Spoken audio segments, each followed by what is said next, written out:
In this episode, we're talking about the things that we see on social media that make us cringe, and we're begging for them not to be following us into 2024.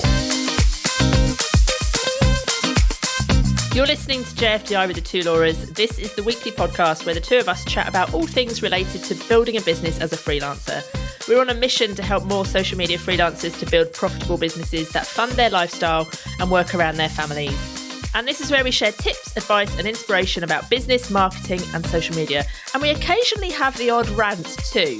This episode is probably going to be one of those, because in today's episode, we're talking about all the things we see on social media that give us the ick. Things that put us off businesses, things we wish people would just stop doing, and the things we're constantly sending each other the eye roll emoji about. After this show, we'd love to know if there are things that also give you the ick. And what else puts you off a brand on social media? So come and have a chat with us in our free Facebook group, the Social Media Managers Hub. To join us there, go to thesocialmediamanagershub.com or search for the Social Media Managers Hub on Facebook. Pop your email address in and we'll let you in so we can continue this conversation.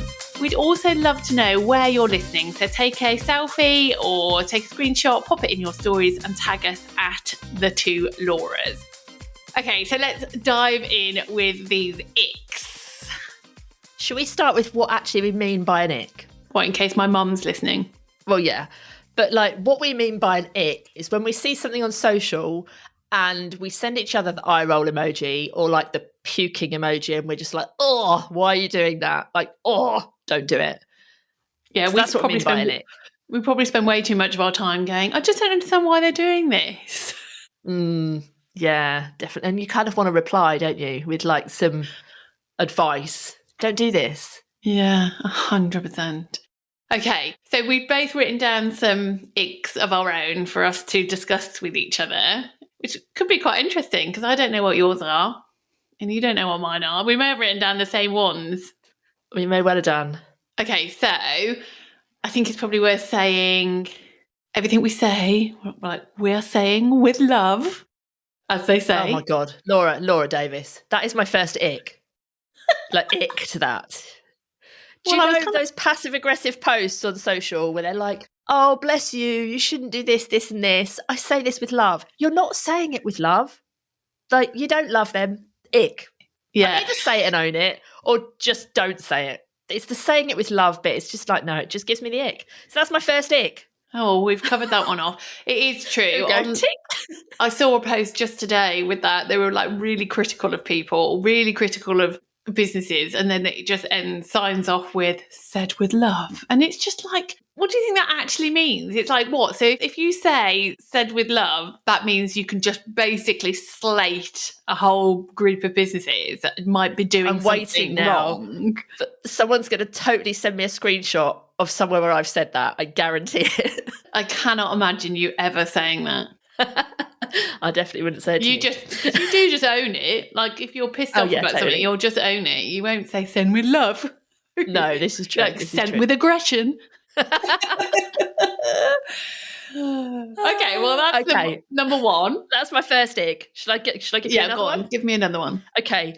One thing that really, really icks me, like so much that I just like I've sent you so many screenshots with just puking emojis and just eye rolls and just like why, is when people put content out, and this can happen on all platforms, and then they comment on their own post like they've posted from like their business page potentially. They comment with their personal page saying something as if it's not their business page. Like, great post. Well, yeah, you wrote it. So obviously you think that. But then it gets worse. It goes one step further. The business page then replies to them. And they have this whole backwards and forwards conversation with themselves.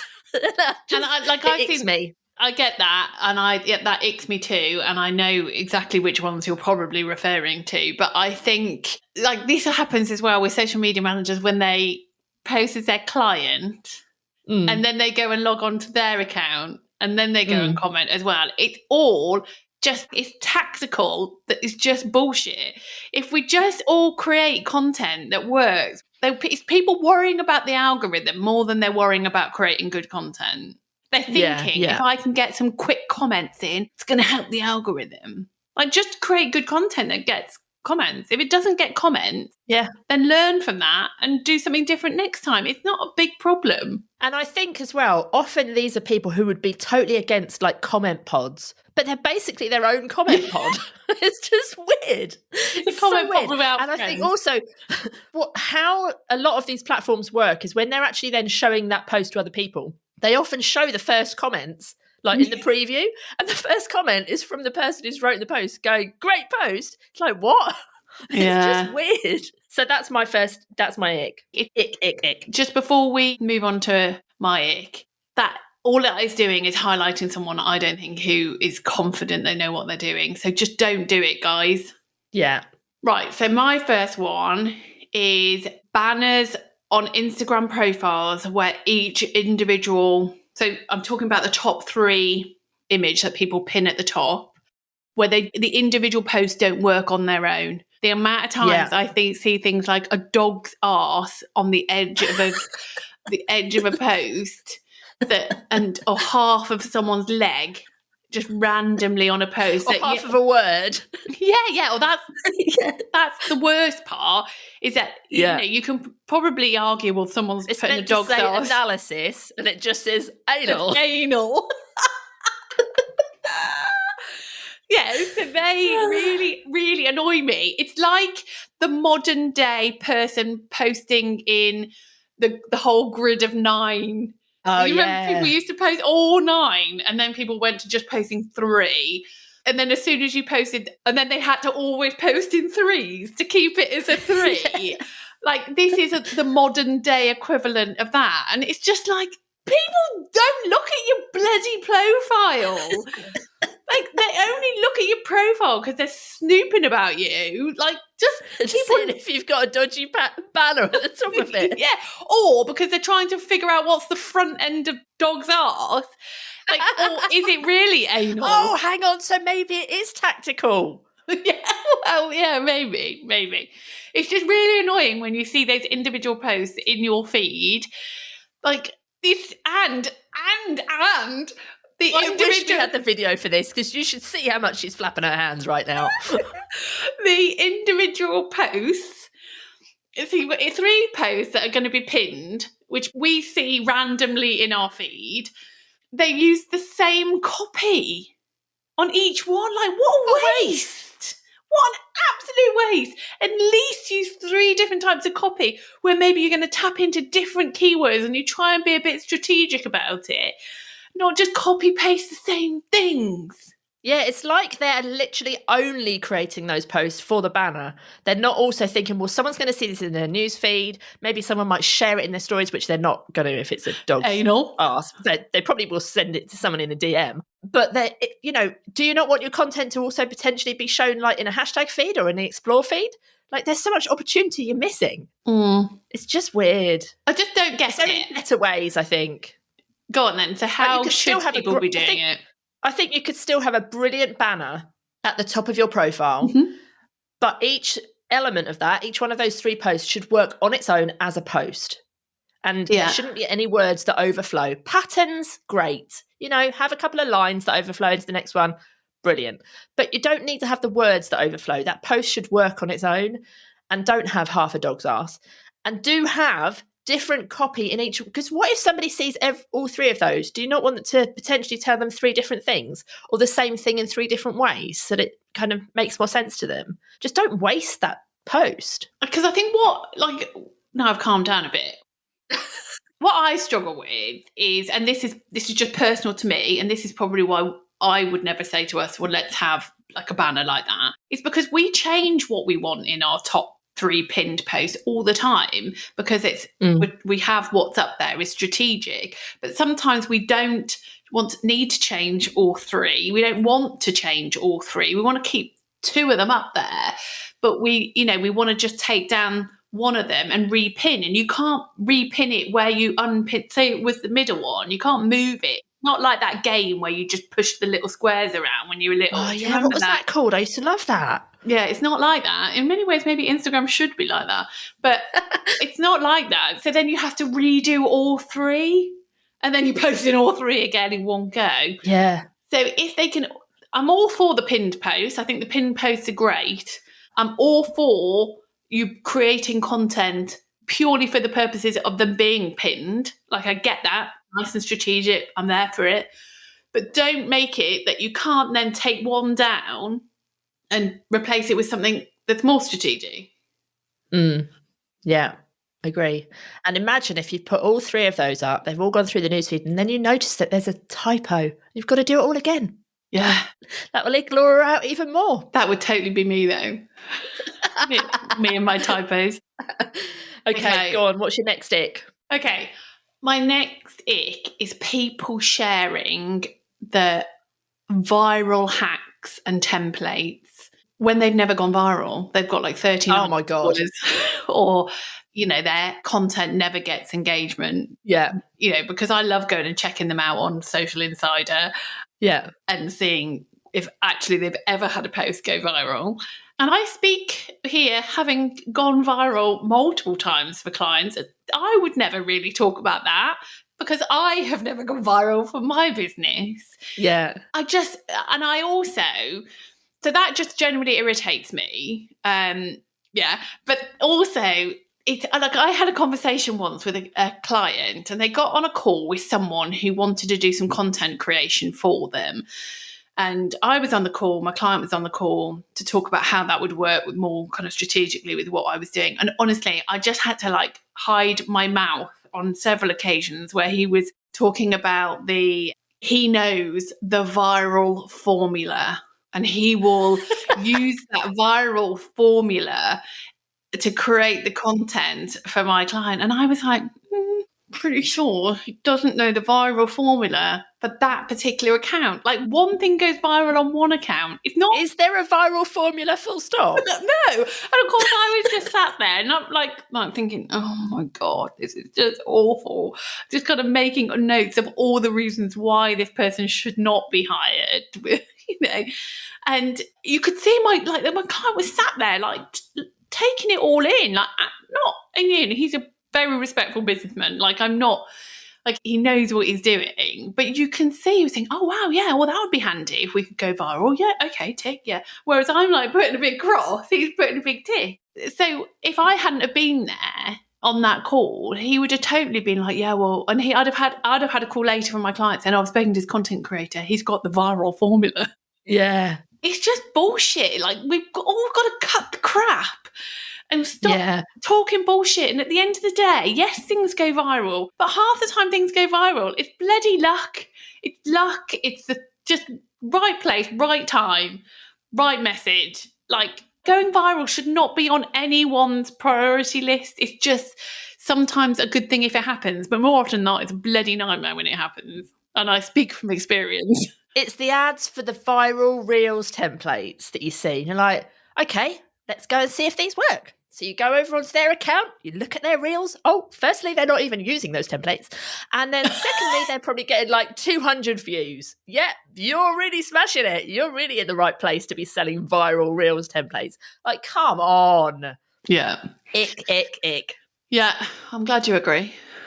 Yeah, definitely agree. And that kind of brings me on to my next ick. Are we ready for me to bring on my next ick? Yeah. Right? Go for it, yeah. So, when you were talking about the viral people and stuff, the thing that really annoys me, and it probably is more of an annoyance than an ick, if I'm honest, is where people think that the advice that's shared by somebody who's gone viral and therefore got loads of followers, they think that advice is gospel. The whole hashtags are dead.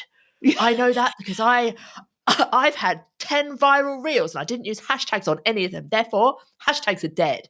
And then people are like, oh, well, they've got 100,000 followers. So that's what they're saying. It must be true. And then they then go and share that advice as well, having done no testing to see if that actually is the case. They just take it from old Bob down the road who happened to go viral because he was sharing, I don't know, a video of his dog's ass probably. And so therefore, they're like, yeah, hashtags are dead. But it's come on. Can we stop thinking that people are experts and really know what they're doing because of the amount of followers they've got that they probably did get from one viral dog's ass video? Yeah, unfortunately, that does happen a lot. I was talking to someone the other day who is training to be an ads manager, and she was just saying, oh, I'm going to set up and the woman in my village, she only started last month and she's got 69,000 followers already. And I was like, oh my God, that's amazing. Like, went and had a look. And it was just, she had one reel, which was a great reel. I'm not knocking any of it, but, millions of views. And so in her first week of business, she went viral, ended up with 6. So it's great social proof. I'm not knocking that. Yeah. But of course, and none of her other content has gone viral. None of her other reels have they've not done badly, but they've not done this anywhere near that. Fairly standard views, which I appreciate is not the only metric to be going off here. And yet now she's selling how to make millions of, but she's not. Like, she's selling off the back of the fact that she's had 1 week in business and grown to that. And it's like, and it is great. Which makes you think, well, hang on a minute.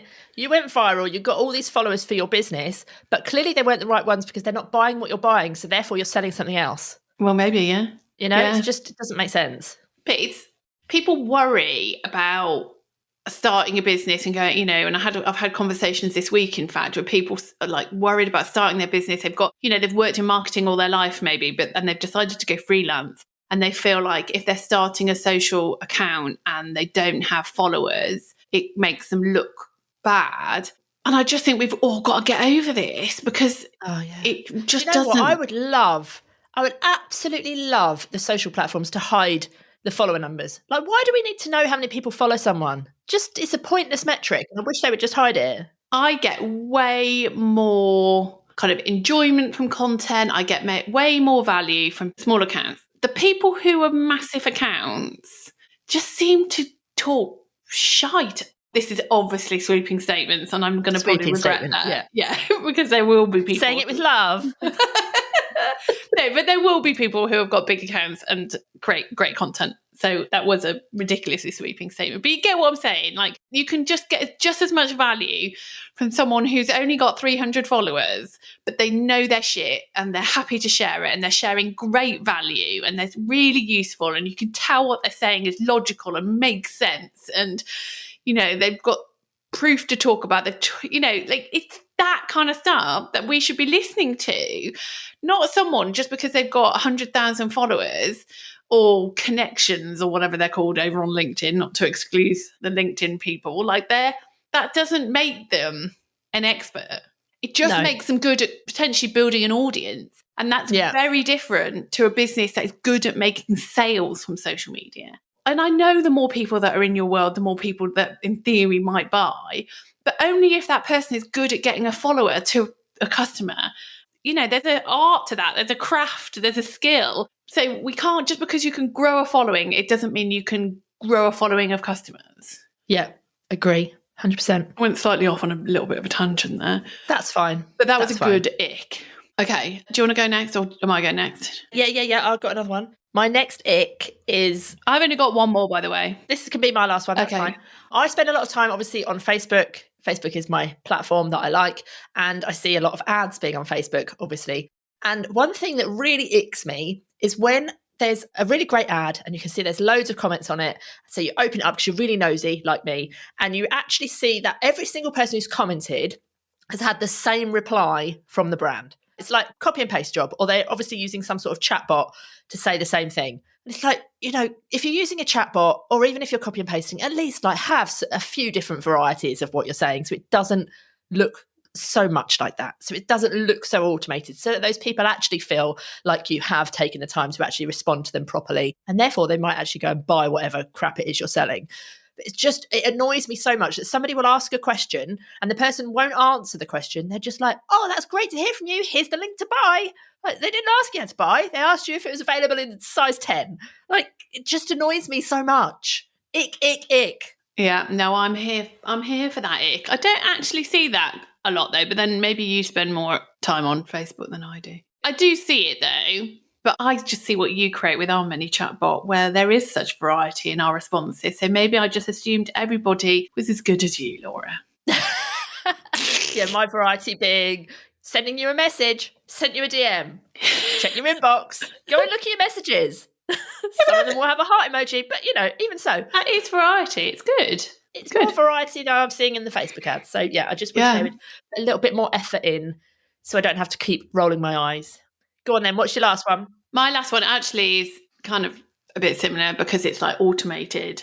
It may not be automated, but it's using AI to respond to social content, in particular our Instagram comments. Yeah. My God, it drives me absolute wall because the AI, where someone's obviously gone, write me a response for this post, and the response is they rewrite what we wrote. So it's like, use these 30 call to actions in your content. That's our post. The response is, hey, the Lauras, I love to see this post where you're sharing 30 call to actions for your audience. This is great. Keep it up. I honestly, it drives me up the wall. There was this one woman as well. She would comment literally, and it was obviously a bot and using AI. She would comment on every single one of our pieces of content. And I'd be like, why is this happening? Like, I was changing the hashtags. This is the main reason why we stopped using hashtags, because it was literally winding me up. I know that's a me problem, not a you problem, but it was really winding me up. And I started replying to her, saying, oh, could you let me know which bot you're using? Or could you let me know which AI system you use for these responses? She never once replied, ever. So I thought because at first she didn't reply, and I was like, oh, that will shut her up. And then the next day we'd post again, and she'd be there again. And she'd be there commenting, and it would drive me the wall. I had to block her now. I blocked her. And it was so instant, wasn't it? We'd post and there was the comment. Like, she wouldn't even had time to write the comment. Like, honestly, it drives me up the wall. So she's blocked. Yeah. But there have been more since. And it just drives me up the wall. Yeah. I just think, come on. Are we not able? Do you know who should be using that? It's the people who are doing these ads with the really shitty replies. They do. Maybe they need to touch base with our mate. But honestly, I just think, what is the bloody point? What is the point in social media if you're just using a frigging robot to reply? Like, if you think of the pure purpose of social media, is to have conversations, it's to like build your network, it's to bring your community closer, it's all of this stuff. Like, yeah, taking away kind of marketing, just the pure basic reasons for social media networks. And people can't even be bloody bothered to do that. They can't think of what to say. I'd much prefer the bots that just used to go, nice post. Like, it... Yeah. Fire emoji, fire emoji, fire emoji. And it just drives me up the wall. It absolutely drives me up the wall. I cannot bear it. So, by the way, if you follow us on Insta, and make sure that you are not using AI on any of our posts, because Laura will block you. And if you've realised that you're blocked, yes, we are talking about you. Anyway, all of this. So that's it, because I think we've done enough and time's ticking on. Can I talk about my drink kick? Oh, go on. So I'm on the podcast today. I've brought a very off-brand drink. If you are a regular listener, you'll know that I always drink Diet Coke. I've rocked up. I mean, the audacity of me. I've rocked up with an Orangina, but my husband calls it Orange Gina, which really is me. I bet there's a Gina out there who's got orange fake tan. I don't know if there's a green Gina out there or like a purple Gina, but yeah, I've got my orange Gina. I'm not drinking my on-brand drink of gin, you'd be pleased to know. Although maybe that would make a podcast really fun. That would. We'll do that next time. So all of what we have said today is said with love. But in all honesty, like, there may be some people who have taken offence to what we've said today, and that's absolutely fine, because these are just our opinions, and it's fine, and we're all okay to have other people's have our own opinions. And it was all said like totally meaningful, like these are 100% icks, but just because they're our icks, they don't have to be your icks, and you'll have your own icks, so do come and share your icks. Hopefully this podcast isn't one of them. Come and share your icks with us in our free Facebook group, the Social Media Managers Hub, or you can find that at thesocialmediamanagershub.com. We'll pop that all in the show notes. And yeah, that's a wrap. That's a wrap. That's a bit icky too. Yeah, that is. I just couldn't think of a way to end it. I'm sure someone is probably icked out by the fact that we always say goodbye at the end of our podcast in a random language. So with that in mind, au revoir. Ad Wiedersehen.